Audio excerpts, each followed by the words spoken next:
Hi everyone, hi guys, क्या हाल है यार सबके। सो यार अगेन एक नई वीडियो के साथ फाउंडेशन मैन एकेडमी पे एक बार फिर से योर टॉप एडुकेटर आकाश त्यागी तुम्हारे सामने है। और यार आज हम करने वाले हैं एटम्स एंड मॉलिक्यूल्स के एक बहुत ही जबरदस्त टॉपिक जिसका नाम है concept of atomic mass and AMU, है ना। यार इस चैप्टर में हम लोग बहुत सारे टॉपिक्स कर चुके हैं। हमने बैलेंसिंग ऑफ केमिकल इक्वेशंस कर लिए। अगर किसी ने अभी तक प्रीवियस वीडियोस को नहीं देखा एटम्स एंड मॉलिक्यूल्स से रिलेटेड तो देख लेना यार, बहुत ही अमेजिंग अमेजिंग जितने भी सारे टॉपिक्स हैं related two atoms and molecules ये हमने सारे वहां पे कवर कर लिए हैं। और आज हम बात करने वाले हैं कंसेप्ट ऑफ एटॉमिक मास की एंड एएमयू, ठीक है। बहुत इंपॉर्टेंट टॉपिक है, बहुत ही पिन टू पॉइंट जो है बात करूंगा वीडियो में विद न्यूमेरिकल्स। जो भी प्रीवियस ईयर क्वेश्चंस में पूछे गए हैं, प्रीवियस ईयर आपको ओलंपियाड्स में पूछे जाने वाले क्वेश्चंस है, वो सारे हम लोग यहाँ पे सॉल्व भी करने वाले हैं। तो चलिए बिना किसी देरी के अपनी इस वीडियो को शुरू करते हैं। आइए यार आगे जाने से पहले ना, मतलब कंसेप्ट को शुरू करने से पहले मेरे पास तुम्हारे लिए बहुत ही इंपॉर्टेंट और बहुत इंफॉर्मेटिव जो है इंफॉर्मेशन है जो तुम्हें बहुत ज्यादा बेनिफिट दे सकती है। और वो ये है कि अगर तुम लोग प्लान कर रहे हो ना कि यार मुझे ओलंपियाड क्रैक करना है, मुझे फाउंडेशन करना है, मुझे जेईई नीट के लिए प्रिपेयर करना है फ्रॉम क्लास 8 9 10, तो तुम्हारे लिए बेस्ट ऑप्शन यहां पे है जो अनअकैडमी तुम्हें दे रहा है, ठीक है। ये एक लिमिटेड टाइम ऑफर है जहां पे तुम्हें अनअकैडमी ऑफर कर रहा है huge 20% of on Unacademy subscription अगर तुम अपनी प्रिपरेशन प्लस या आइकॉनिक पे शुरू करते हो। ये तुम्हारे सामने प्राइस जो है लिखे हुए हैं प्लस के लिए for 1 month, for 1 year duration, for 2 year duration, ठीक है ना। अलॉन्ग विद डिस्काउंटेड प्राइस के, इतना डिस्काउंट पे तुम्हें मिल जाएगा। यार ये डिस्काउंट तुम्हें कैसे मिलेगा? प्लस का आइकॉनिक का ध्यान दो। प्लस और आइकॉनिक में क्या डिफरेंस है? प्लस में तुम्हें सारे फीचर्स मिलने वाले हैं, मेंटोरशिप नहीं मिलती है, और यहां पे तुम्हें जो नोट्स मिलते हैं वो वर्चुअल नोट्स मिलते हैं, सॉफ्ट कॉपी में मिलते हैं। लेकिन जब मैं बात करता हूं आइकॉनिक की, तो वहां पे तुम्हें एक पर्सनल मेंटोर भी मिलता है और तुम्हें हैंडबुक में, तुम्हें कंप्लीटली हार्ड कॉपी में तुम्हारे घर पे तुम्हें बुक्स मिलती हैं। तो ये सारे तुम्हारे पास ऑप्शंस यहां पे अवेलेबल होते हैं। ये 20% ऑफ तुम्हें कैसे मिलेगा यार? ये 20% ऑफ मिलेगा तुम्हें 80 लाइव कोड लगा के। ये कोड तुम्हें मुझसे भी जोड़ता है फर्दर गाइडेंस के लिए। तो यार अगर तुम लोग प्लान कर रहे हो, अगर तुम ये प्लान, क्या मैं बोलूंगा कि तुम्हें ये करना ही चाहिए। अगर तुम फाउंडेशन पे आके अपनी प्रिपरेशन को स्टार्ट करते हो, जल्दी से शुरू कर दो, क्योंकि एक लिमिटेड पीरियड ऑफर है जहां पे तुम्हें 20% का ऑफ मिलेगा with Unacademy using code 80 live. चलिए तो यार अब आगे बढ़ते हैं अपनी वीडियो के ऊपर। आ जाओ जरा, कंसेप्ट ऑफ एटॉमिक मास। बहुत सारे बच्चों के मन में एक मिथ है कि सर एटॉमिक मास कुछ भी नहीं, ये तो मास ऑफ एन एटम है। और बहुत सारे टीचर्स या फिर बहुत सारी इवन बुक्स में भी कहीं कहीं मेंशन हो ही जाता है कि atomic mass is nothing but the mass of an atom. लेकिन एक्चुअली में ऐसा नहीं है। आज हम इस बात की डेप्थ में जाते हैं कि एटॉमिक मास एक्चुअली में कैसे अलग है मास ऑफ एन एटम से। चलिए यार, किसी भी चीज का मास कैलकुलेट करने के लिए ना हमेशा मास को दो पार्ट में डिवाइड किया गया है। वो दो पार्ट कौन से हैं? पहला है रिलेटिव मास, ठीक है, पहला है रिलेटिव मास, और दूसरा है बच्चों एब्सोल्यूट मास, ठीक है। रिलेटिव मास और एब्सोल्यूट मास। एब्सोल्यूट में नाम से ही पता चल रहा है, absolute something which is exact, ठीक है, विच इज एग्जैक्ट। और अगर मैं बात करूं रिलेटिव की, तो this is not exact, this is something related to any other thing, ठीक है। अब मैं तुम्हें इसका एक एग्जांपल देता हूं। मान के चलो कि मुझे किसी ने एक रूम में बंद कर दिया, है ना, मैं एक रूम में हूं, है ना, और उस रूम में कुछ चार चीजें रखी हैं मेरे पास, कुछ चार ऑब्जेक्ट्स रखे हैं, object A, object B, object C और ऑब्जेक्ट डी। तो यार मुझे भी क्या कर दिया, इसी रूम में क्लोज जो है बंद कर दिया है, और यहां पे कोई भी मेजर करने के लिए मेरे पास कोई भी इंस्ट्रूमेंट, कोई भी डिवाइस नहीं है। और मुझसे कहा गया आप एक काम करिए, आप इन चारों एबीसीडी मटेरियल का मुझे मास बताइए। अब मैं कैसे बताऊं यार, यहाँ पे तो कुछ है ही नहीं। तो मैं यहाँ पे काम कर सकता हूं, मैं क्या कर सकता हूं, इनमें से मुझे जो भी बहुत छोटा दिखाई दे रहा है मैं उसको उठाऊंगा और उसको फील करूंगा उसके अंदर मास कितना है। मैंने फील किया, तो मान लो बी सबसे छोटा था, मैंने बी को फील किया, इट वॉज, जो भी इसका मास होगा मैं उसको भी एक्स सेलेक्ट कर लेता हूं फील करने के बाद। अब मैं बी ए को उठाता हूं। अब मैं ए को फील करके ये नहीं बोलूंगा इट इज वाई, मैं ये देखूंगा ये बी से रिलेटेड, मतलब बी से रिलेटिव कितना ज्यादा है, क्योंकि बी मुझे सबसे छोटा दिख रहा था तो ये इससे ज्यादा ही होगा। तो ए जो है वो बी से कितना ज्यादा है, तो मैंने फील किया इट इज ट्वाइस, है ना, ये दुगना ज्यादा है बी से। तो अब मैं ए को क्या बोल सकता हूं, 2x बोल सकता हूं। सिमिलरली मैं सी को चेक करूंगा, मान लो ये 4 टाइम्स हो गया बी से तो इट इज 4x। और सिमिलरली मैं डी को चेक करूंगा, मान लो ये 8 टाइम्स हो गया, it is 8x। So with the help of one value मैंने सारों के मास यहां पे निकाल लिए। अब ध्यान दो, मुझे किसी का भी एग्जैक्ट मास नहीं पता, मुझे किसी का भी एग्जैक्ट मास नहीं पता, तो कौन सा मास है? ये तुम्हारा एब्सोल्यूट मास कहलाता है, सॉरी रिलेटिव मास कहलाता है। क्या कहलाता है? रिलेटिव मास कहलाता है। तुमने ध्यान दिया होगा हमारे जो है गली में घर के बाहर बहुत सारे सब्जी के जो है ना फ्रूट्स के वेंडर आते हैं, और वो भी क्या करते हैं, हमें तोल की चीजें देते हैं। लेकिन जिसके पास भी इलेक्ट्रिक मीटर नहीं है वो कैसे तोलता है यार? वो रिलेटिव मास ही तो तोलता है। उसके पास एक 1 kg का कुछ होता है जिसके बराबर वो नापता है हमारी सब्जियां, और हमें कह देता है कि ये लो, ये 1 kg है। अब ये क्या है? वो रिलेटिव मास ही है, क्योंकि एग्जैक्टली तो किसी ने भी कैलकुलेट नहीं किया। तो there is relative mass, there is absolute मास। ठीक है, रिलेटिव मास आप वहां जो है फाइंड करते हैं जहां पे आप अनेबल होते हैं कि यार यहां पे मैं कैलकुलेट नहीं कर पाऊंगा, मेरे पास कोई डिवाइस नहीं, तो चलो रिलेटिवली कैलकुलेट कर लेते हैं। अब बच्चों इसका यूज पुराने समय में एटम्स का मास फाइंड करने के लिए किया गया था। अब देखो कैसे। यार हमारे पास बहुत सारे एटम्स प्रेजेंट थे और हर एटम का हमें मास जानना है, लेकिन एटम इतना ज्यादा छोटा है कि हम उसका मास कैलकुलेट करने में जो है असमर्थ थे। हमसे नहीं हो पा रहा था कि यार मास कैसे कैलकुलेट करें। तो हमने वहां पे एक टेक्निक यूज की, टेक्निक ऑफ रिलेटिव मास। अब सर ये कैसे की? अब मैं इसका आपको एग्जांपल देता हूं। आप फिगर देख रहे हो यहाँ पे, हमने क्या देखा, ये हमने कुछ भी मान लिया यार, मान लो ये मैंने जो भी माना है वो है ना, इसको मैं 1 यूनिट मान लेता हूं मास में। ठीक है, मैंने हाइड्रोजन को देखा, हाइड्रोजन इसके कंपैरिजन में बराबर ही था, तो इसके 1 यूनिट हो गया। लेकिन कार्बन जो है इसके कंपैरिजन में 1 2 3 4 5 6 7 8 9 10 11 12 13 टाइम्स था, तो इसको 12 यूनिट मान लिया। इससे भी अलग मैं तुम्हें एक और एग्जांपल देता हूं, आ जाओ। Concept of relative atomic mass. Concept of relative atomic mass में यह डिसाइड किया गया बच्चों कि सभी एटम का मास कैलकुलेट करने के लिए हम एक काम करते हैं, किसी एक एटम के मास को लेट कर लेते हैं और फिर बाकी जितने भी एटम्स हैं उन सबका मास निकालने के लिए हम रिलेटिव वाला मेथड यूज कर लेंगे। अच्छा, किसका किसका मास लेट करें, किसको रेफरेंस माने? तो हमने सबसे पहले, क्योंकि hydrogen was the smallest one, तो हमने बोल दिया हाइड्रोजन एज ए रेफरेंस, और हमने उसी टाइम से जो है हाइड्रोजन को रेफरेंस मान लिया कि हाइड्रोजन को रेफरेंस मान लेते हैं। और जब मैं इसको रेफरेंस मानूंगा तो मैं ये कह दूंगा कि mass of 1 hydrogen atom is to be 1 unit. अब ये 1 यूनिट है नहीं, जस्ट मैंने क्या किया, इसको मान लिया, और इसके मानने के बाद मैं बाकी सब एटम्स का इसके रिलेटिव कैलकुलेट कर सकता हूं। जो मेरे पास ओनली टास्क बचा वो ये बचा कि मैं इसके रिलेटिव ये देख लूं कि बाकी एटम्स कितना भारी है। एग्जाम्पल के तौर पर देखो जरा ध्यान से, मैंने हाइड्रोजन को रेफरेंस मान लिया। अब सपोज करो मेरे पास बहुत सारे एलिमेंट्स है, मेरे पास एक एलिमेंट है लेट इट बी सोडियम, तो मुझे कैलकुलेट करना है मास ऑफ 1 सोडियम एटम।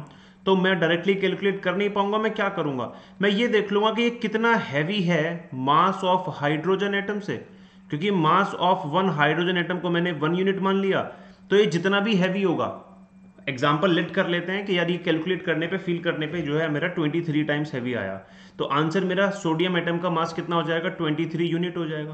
कितनी बात समझ में आ रही है? सिंपल। मान लो मुझे मास कैलकुलेट करना है, मास ऑफ 1 ऑक्सीजन एटम, तो मैं बस ये देख लूंगा कि ये कितने टाइम्स हैवी है to the mass of 1 hydrogen atom. ठीक है, ये मैं कैलकुलेट कर लूंगा, ये 16 टाइम्स हैवी हो जाएगा, तो मेरा आंसर आ जाएगा 16 यूनिट। सिमिलरली अगर मुझे मास of carbon atom, 1 carbon atom को निकालना हुआ, तो मैं बोल दूंगा 12 इंटू, क्योंकि it is 12 times heavier than the mass of hydrogen atom, mass of 1 hydrogen atom, मेरा आंसर हो जाएगा कितना, 12 यूनिट। सिंपल थिंग है ना। यार ये मैंने सिंपली क्या कर लिया, रिलेटिव मास कैलकुलेट कर लिया हाइड्रोजन को 1 मान के। This is not the absolute मास, क्योंकि हम जानते ही नहीं कि हाइड्रोजन का मास कितना है, ये तुमने जस्ट मान लिया। यहां तक मुझे सारी बात समझ में आती है। अब इस वाले मेथड में एक प्रॉब्लम ये थी, ये प्रॉब्लम समझो जरा ध्यान से। ये मैं जितनी भी वैल्यूज निकाल रहा हूं ना कि इट इज इतने times than mass of hydrogen atom, ये सारे डेसिमल्स में थे, 23 point something, 16 point something. But shockingly ये जो हाइड्रोजन सॉरी कार्बन वाला केस है ना, कार्बन वाले केस में हमने ये देखा कि जो कार्बन 12 जो कार्बन है वो एग्जैक्टली 12 टाइम्स था mass of 1 hydrogen atom. There was no decimal, यहां पे कोई भी डेसिमल नहीं था। चलिए बहुत बढ़िया, जब यहां पे कोई भी डेसिमल नहीं था तो हमने फिर ये सोचा कि यार हम जब इसको रेफरेंस मान रहे हैं, हाइड्रोजन को जब हम रेफरेंस मान रहे हैं, हमारे पास डेसिमल्स वाली वैल्यूज आ रही है, क्यों ना हम कार्बन को रेफरेंस मान लें। और जब मैं कार्बन को रेफरेंस मानूंगा तो मेरी कैलकुलेशन में कोई भी डेसिमल नहीं आएगा, तो मेरे कैलकुलेशन की एरर्स बहुत कम हो जाएंगी। अच्छा, तो सेकेंड टाइम हम लोग कहते हैं कार्बन एज ए रेफरेंस, हम कार्बन को रेफरेंस मान लेते हैं, कार्बन एज ए रेफरेंस। अच्छा, मैंने कार्बन को रेफरेंस माना। यार अब कार्बन को रेफरेंस मानने के लिए कैसे करूं मैं? अच्छा अब जरा समझो, ध्यान देना। जब मैं कार्बन को रेफरेंस मानूंगा, जैसे मुझे किसी भी एटम का मास निकालना है, फॉर एग्जांपल मुझे निकालना है मास of one sodium atom. The thing is कि दिमाग लगाओ कि mass of one sodium atom is 23 point something times that of mass of one hydrogen atom। यार इसका एक्चुअल मास तो चेंज नहीं होने वाला है ना, लेकिन मुझे रेफरेंस लेना है कार्बन। तो मैं यहां से काम करता हूं, मैं कैसे कार्बन को रेफरेंस लूं? तो मैं क्या करता हूं, यहां पे जितने भी टाइम्स होगा लेकिन मैं यहां पे इसको मास ऑफ वन हाइड्रोजन से कंपेयर ना करके किससे कंपेयर करूं? यहां से मास ऑफ वन हाइड्रोजन एटम की वैल्यू निकाल लेता हूं, निकाल लूं। तो ये मेरा हो जाएगा समथिंग अराउंड कितना, ये 12 उधर चला जाएगा। तो यहां से अगर मैं इसको साइड में लिखूं तो मैं ये कह सकता हूं, मैं यहां पे इसको लिख देता हूं यार साइड में, ठीक है ना, मैं यहां पे साइड में लिख दे रहा हूं कि mass of one hydrogen atom in terms of carbon आ जाएगा 1/12 mass of one carbon atom, ठीक है। और जब मैं ऐसा करूंगा तो मैं कंपैरिजन करूंगा इसका इससे, मास ऑफ वन कार्बन एटम। क्या इतनी बात सबको समझ में आ रही है? और जब मैं ऐसा करूंगा तो अब जो मैं रेफरेंस ले रहा हूं वो किसको ले रहा हूं? कार्बन को ले रहा हूं, है ना। किसको ले रहा हूं? कार्बन को ले रहा हूं। अच्छा अब ध्यान दो, तुम्हारी बुक में एक फॉर्मूला है ना, सबकी बुक में एक फॉर्मूला है। वो फॉर्मूला ये है, क्या है वो फॉर्मूला? अच्छा ध्यान देना, सोडियम के केस में कितना आ जाएगा? 23 टाइम्स आ जाएगा। तो it is 23 times heavier than this, ठीक है। 12 में कोई डेसिमल नहीं होता, कंपैरिजन इज कंप्लीटली एररलेस, यहाँ पे कोई भी डेसिमल नहीं है, ठीक है ना, इस वाली वैल्यू में 1/12 वाली वैल्यू में, ठीक है। और यहां से हम लोग क्या कर पाते हैं, एक अच्छी वैल्यू कैलकुलेट कर पाते हैं। बहुत सारे बच्चों के मन में एक दिमाग में एक बात आ सकती है कि सर 23 तो अभी भी बना हुआ है, ये तो डेसिमल में ही होगा। अब ध्यान समझना मेरी बात को, देखो जब हमने सबसे पहले हाइड्रोजन को रेफरेंस माना था ना, तो सब कुछ बढ़िया है, कोई दिक्कत नहीं है, लेकिन hydrogen is not so reactive. Hydrogen इतना रिएक्टिव नहीं है। तो बहुत बार हम एटॉमिक मास कैलकुलेट कर पा रहे हैं, है ना, बहुत बार हम मॉलिक्यूलर मास कैलकुलेट नहीं कर पा रहे हैं, है ना। कई बार क्या होता है, हाइड्रोजन इतने सारों से कनेक्टेड नहीं है तो हम बाकियों का मास नहीं निकाल पा रहे हैं विद रेफरेंस टू हाइड्रोजन। तो फिर ये सोचा गया कि एक ऐसा एटम रेफरेंस में लेते हैं जो रिएक्टिव भी हो। इसके बाद लिया गया था ऑक्सीजन। कौन लिया गया था? ऑक्सीजन लिया गया था। और जब हम ऑक्सीजन को ले रहे थे वो ये समझ के ले रहे थे कि वो बहुत ही ज्यादा रिएक्टिव है, बहुत सारे एटम से अदर से रिएक्टिव जो है उसमें रहता है ना, रिएक्टिव नेचर में रहता है, तो हम उसकी हेल्प से बहुत सारा डाटा और निकाल सकते हैं एटॉमिक मास से रिलेटेड। लेकिन ऑक्सीजन में ये प्रॉब्लम थी कि जब हम ऑक्सीजन का रेफरेंस लेंगे तो जैसे हमने मास ऑफ वन हाइड्रोजन एटम की कार्बन के रिस्पेक्ट में निकाली है value 1/12, it is not 1/12, it is 1/16 point something, यहां पे डेसिमल आ रहा था। लेकिन अब हमें रेफरेंस भी चाहिए, रिएक्टिव भी चाहिए, लेकिन डेसिमल नहीं चाहिए। उसके बाद तीसरी बार हमने कार्बन को रेफरेंस लिया, तो ऑक्सीजन को मैंने स्किप कर दिया क्योंकि ऑक्सीजन को इतनी यहाँ पे जो है जरूरत नहीं थी, है ना। अब हम कार्बन को रेफरेंस मानते हैं आज की डेट में भी, तो हम कार्बन को यहाँ पे समझ लेते हैं। इतनी बात सबको समझ में आ गई, why carbon and why this. चलिए इतनी बात मुझे समझ में आ गई, यहां तक मेरा यहाँ पे मेरी बात जो है क्लियर हो गई। आइए अब यहां से मैं एक फॉर्मूला निकाल लेता हूं, और वो फॉर्मूला ये है कि मास ऑफ वन एटम जिसका भी आप निकालना चाहते हैं उसको आप बस ये देखेंगे वो कितना हैवियर है than 1/12 mass of one carbon atom से। और बच्चों ध्यान दो, यहां पे आपकी पहली डेफिनेशन निकल के आ जाती है एटॉमिक मास की, कि ये जो नंबर होता है ना, जितना भी कोई एटम इस वैल्यू से हैवियर है या फिर हाइड्रोजन से हैवियर है, बच्चों इस हैवियर इस टर्म को ही हम लोग क्या कहते हैं? एटॉमिक मास कहते हैं। तो चलिए पहले एक डेफिनेशन लिखते हैं, फिर इसको और अच्छे से समझते हैं, ठीक है। तो डेफिनेशन क्या होगी मेरे पास एटॉमिक मास की बच्चों?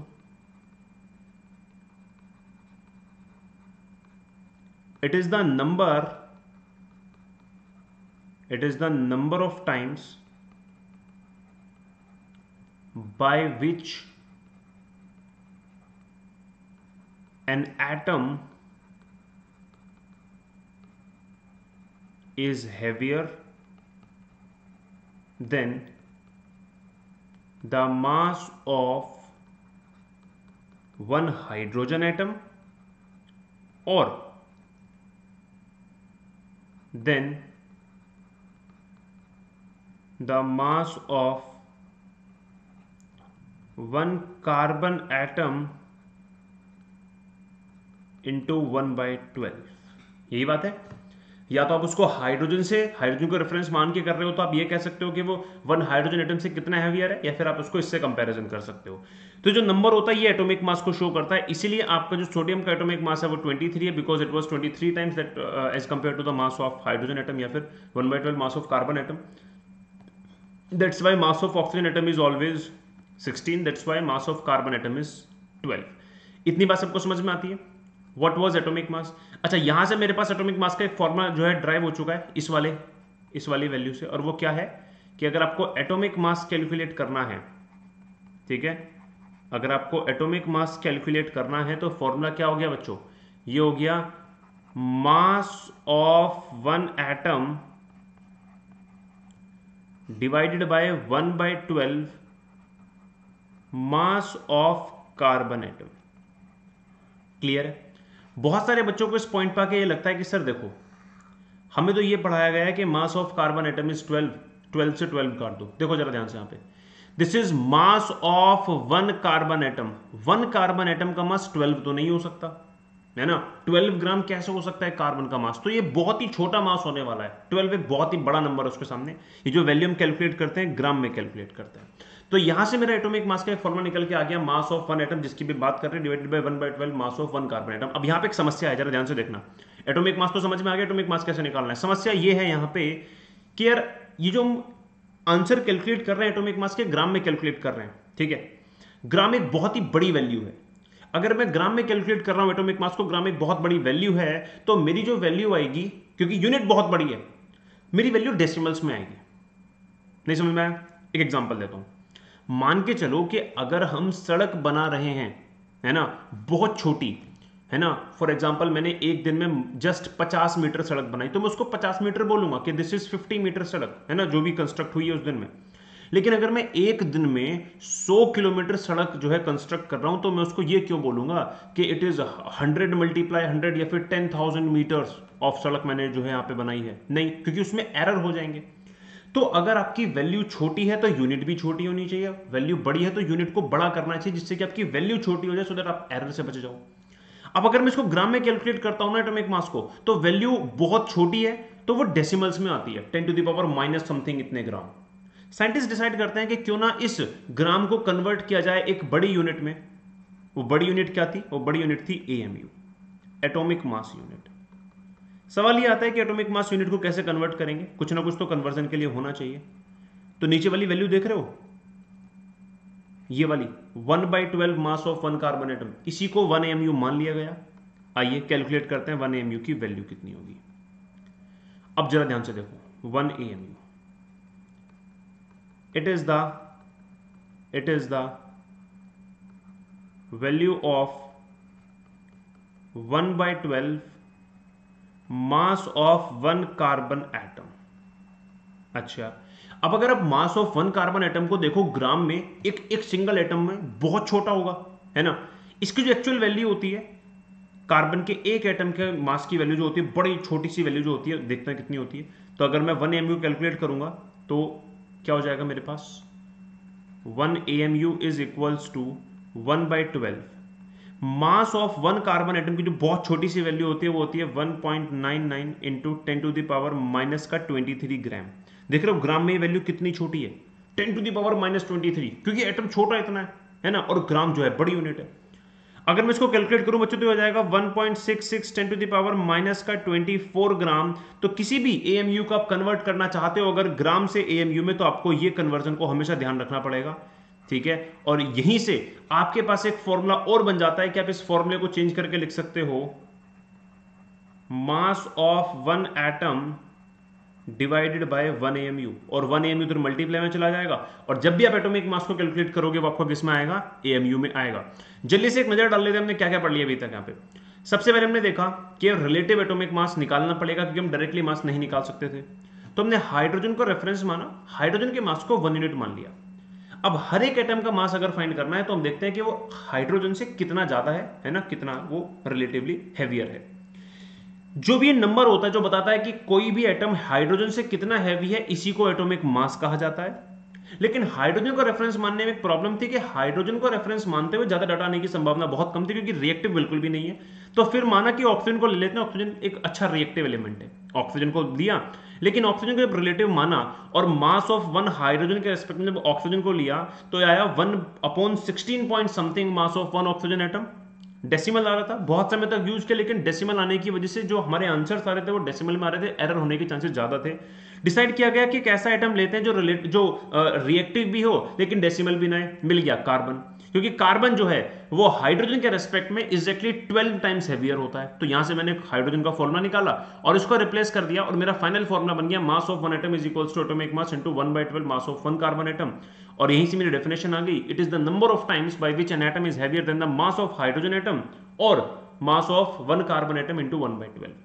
और यहीं से मेरा एक नया फॉर्मूला बन गया एटॉमिक मास का। समस्या क्या हुई, हम जो वैल्यू कैलकुलेट कर रहे हैं ग्राम में कैलकुलेट कर रहे हैं, ग्राम एक बड़ी यूनिट है, एटॉमिक मास बहुत छोटा आने वाला है, तो वैल्यू जो है 10 टू द पावर माइनस में आएगी। तो एक बड़ी यूनिट बनाने की आवश्यकता थी, तो हमने क्या किया, इस नीचे वाली वैल्यू को 1 AMU मान लिया और 1 AMU को कैलकुलेट किया, तो आंसर आया 1.66 × 10⁻24 ग्राम। इसलिए हमेशा 1 AMU की वैल्यू आप याद रखिएगा, ये होती है। यहां तक सब कुछ क्लियर है।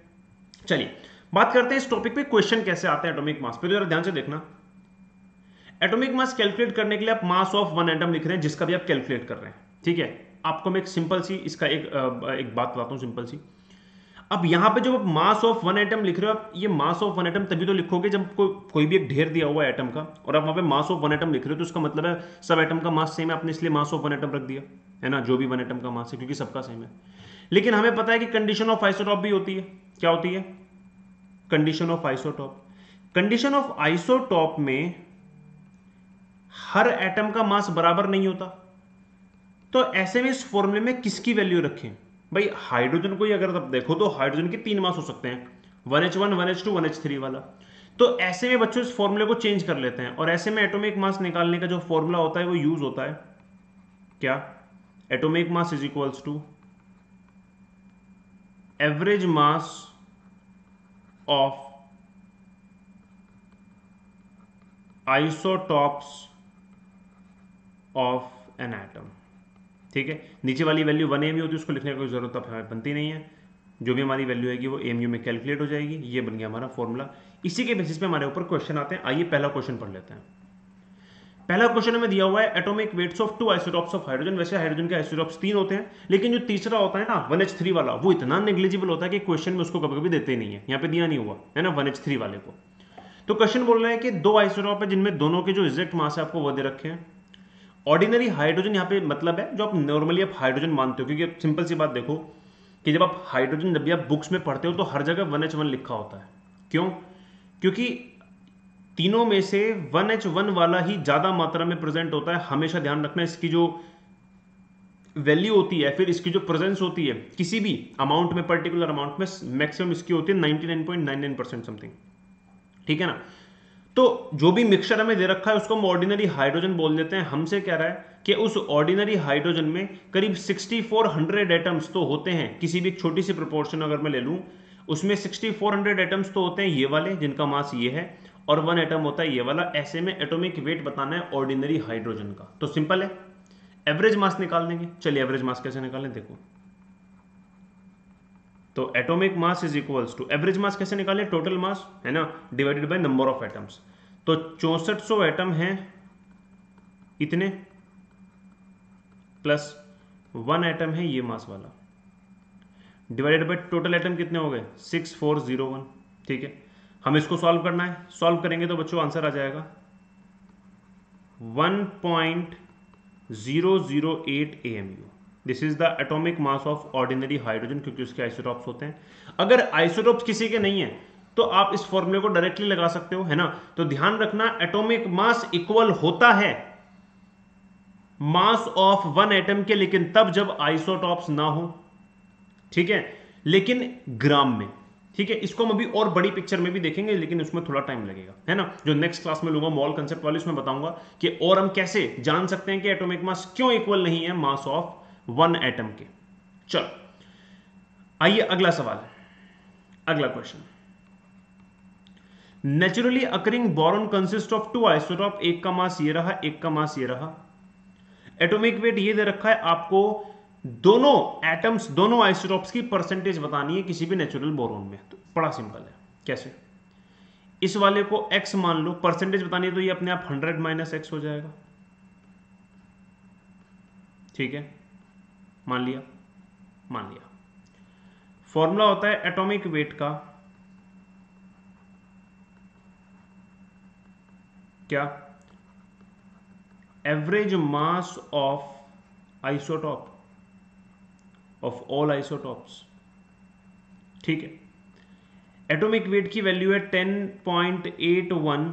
उसके बाद तुम्हारा average mass of all isotope, तो 10.1 वो हैं जिनका मास x है, परसेंटेज से लाने के लिए 100 से डिवाइड कर दो, इतने एटम्स हो गए, है ना, इतने एटम्स हो गए, परसेंटेज में एटम्स आ गए। 11.01 multiply 100 minus x divided by 100 atoms हो गए। नीचे टोटल एटम लिख दो, x अपॉन में 100 प्लस में 100 माइनस एक्स अपॉन में, नीचे वाली वैल्यू तो पूरी 1 आ जाएगी, देख लो, सॉल्व करोगे तो 1 आ जाएगी, है ना। ठीक है, तो ये बन जाएगा तुम्हारा 10.81 इज इक्वल्स टू में x इंटू 10.01 अपॉन में 100 प्लस में ये तुम्हारा 11.01 है। हाँ, 11.01। इसमें डेसिमल का ध्यान रखना, बहुत ही गड़बड़ हो सकती है अगर आप डेसिमल को इग्नोर कर देंगे, ठीक है ना। चलिए, इनटू में 100 अपॉन में 100 माइनस में 11.01 इनटू में x अपॉन में 100। ठीक है, आ जाओ, ये कटा, ठीक है, 100 को उधर भेज दो, पूरा सॉल्व कर दो, यहाँ से x की वैल्यू आ जाएगी आपकी करीब 80%। और अगर x 80% आ गया, एक 80% तो दूसरा कितना हो जाएगा 20%, तो 80% और 20% आपका यहाँ से आंसर निकल के आ जाएगा। ठीक है, इतनी परसेंटेज है आइसोटॉप्स ऑफ बोरॉन की किसी भी पर्टिकुलर बोरॉन में। चलो अगले क्वेश्चन की ओर बढ़ते हैं, है ना। अगर तुम्हें ये क्वेश्चन समझ में यहां तक आ चुके हैं, परसेंटेज वाले और नॉर्मल वाले, है ना, तो एक काम करो, पॉज करो वीडियो को और अपने आप क्वेश्चन को करने की कोशिश करो, अदरवाइज फिर यहाँ पे देखना मैच करके कैसे होगा। चलो मैं पहले थर्ड वाला क्वेश्चन करते हैं। अभी यहां पे मुझे परसेंटेज गिवन है और एटॉमिक वेट मुझे कैलकुलेट करना है। ठीक है, तो फॉर्मूला क्या होता है एटॉमिक वेट का?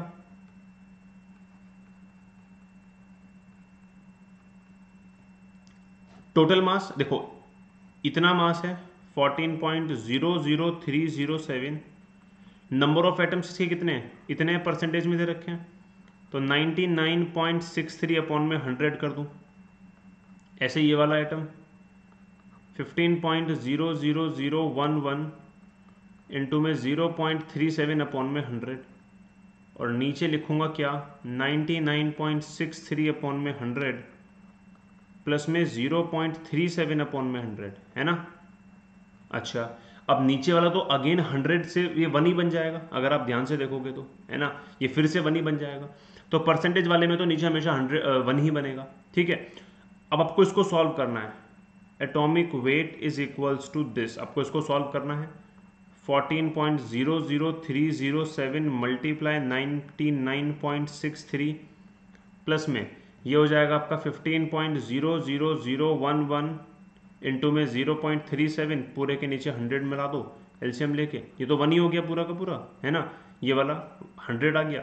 इसको आपने सॉल्व करना है, जब सॉल्व करोगे तो आपका आंसर कितना आ जाएगा बच्चों 14.00676। यहाँ से आप इसको सॉल्व कर सकते हो। क्लियर है? ठीक है, चलो आखिरी सवाल। अगले सवाल में दे रखा है, सेम क्वेश्चन है, फिर से एक काम करो, पॉज करो क्लास को और आराम से इसको सॉल्व करने की कोशिश करना। ठीक है ना, क्या दिया हुआ है हमें दिया हुआ है कि मेरे पास 2 तरह के कार्बन है। ठीक है, एक का एग्जैक्टली 12 वेट है, एक का इतना है, दोनों की परसेंटेज दे रखी है, हमें एटॉमिक वेट ही निकालना है। आ जाओ, ठीक है, एटॉमिक वेट की बात करते हैं। तो सबसे पहले जो कार्बन है मेरे पास, उसका जो मास है वो है 12, ठीक है, और उसकी परसेंटेज है 98.89 डिवाइडेड बाय 100 कर दूंगा, एटम्स चाहिए क्योंकि मुझे प्लस में, ऐसे ही 98.89, ठीक है। और दूसरा मेरे पास 13.00335, ठीक है, मल्टीप्लाई बाय कितना, ये हो जाएगा मेरे पास 1.11 डिवाइडेड बाय 100, ठीक है। नीचे टोटल नंबर ऑफ एटम्स हो जाएंगे 98.89 अपॉन में 100 प्लस में 1.11 अपॉन में 100, ये अगेन सॉल्व होके 1 आ जाएगा, है ना। और आपको केवल इसको सॉल्व करना है जो आपका ऊपर लिखा है, 12 इंटू 98.89 प्लस में 13.00335 इंटू में 1.11 पूरे के नीचे 100। आप सॉल्व करेंगे आपका आंसर आ जाएगा कितना, 12.01115। ठीक है, 12.01115। यहाँ पे ये आपकी वैल्यू आ जाएगी एएमयू में, और दिस इज इट। ये आपका कंसेप्ट था, concept of atomic mass and AMU. ठीक है, एएमयू कैसे कैलकुलेट किया समझ में आ गया होगा, है ना। एएमयू इज नथिंग बट जो नीचे की वैल्यू है इसी को एएमयू मान लेते हैं, सो दैट हम इस वैल्यू को एएमयू ग्राम से एएमयू में कन्वर्ट कर सकें। दैट्स इट, आज के लिए इतना ही, मिलते हैं अगली क्लास में, तब तक के लिए बाय एवरीवन। अच्छा एक बात और, लेकिन इसको खत्म करने से पहले मैंने स्टार्टिंग में एक बात बोली थी कि एटॉमिक मास कभी भी मास ऑफ वन एटम के इक्वल नहीं होता, ये बात मैंने बोली थी। ठीक है, अब उसका मतलब समझ लो क्या है। हम लोग ये कह देते हैं कि atomic mass mass of one atom के इक्वल है क्योंकि हमने इसको 1 AMU मान लिया केवल तब। लेकिन आप ध्यान से देखोगे तो 1 AMU की अपनी एक वैल्यू है। अगर आप इस 1 AMU को यहां पे पुट करोगे तो क्या ये दोनों आपस में इक्वल है क्या वैल्यू आमने सामने वाली? आंसर है नहीं।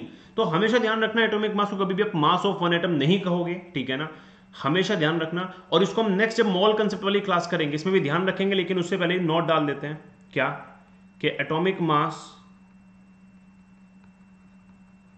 is not mass of one atom। चलिए ठीक है, मिलते हैं बच्चों नेक्स्ट वीडियो में, तब तक के लिए बाय एवरीवन, बाय गाइस। चलो